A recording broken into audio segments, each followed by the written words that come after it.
ของเครื่องเรียบร้อยเลยที่ของเครื่องของน้ำมันเครื่องเห็นไหมเอาขนาดนี้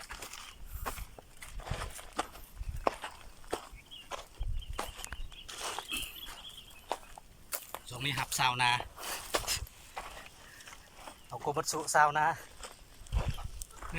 คุ้มค่าเลยงานเลย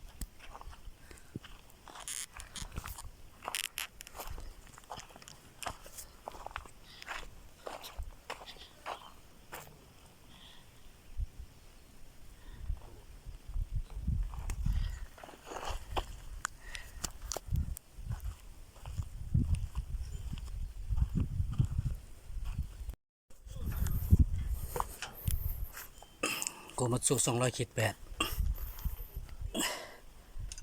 รถใช้งานไปแล้วรถมีอาการ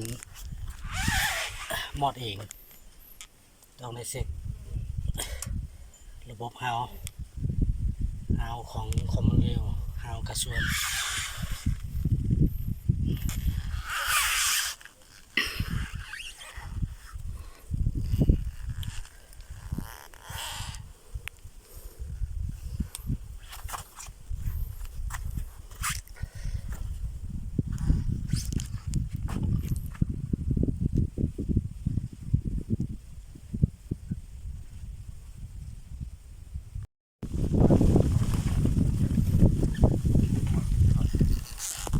น้ำมันน้อยนะน้ำมันน้อยกว่าก็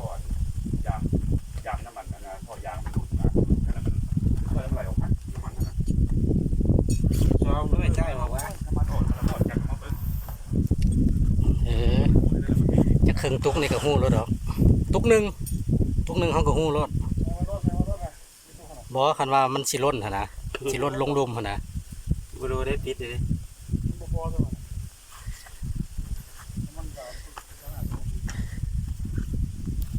น่าลิสนะ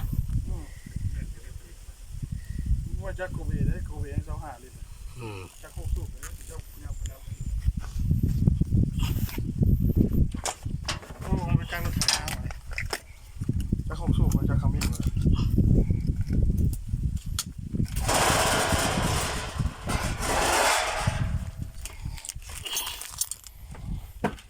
4 ตุ๊กมิเตอร์ถอย3 64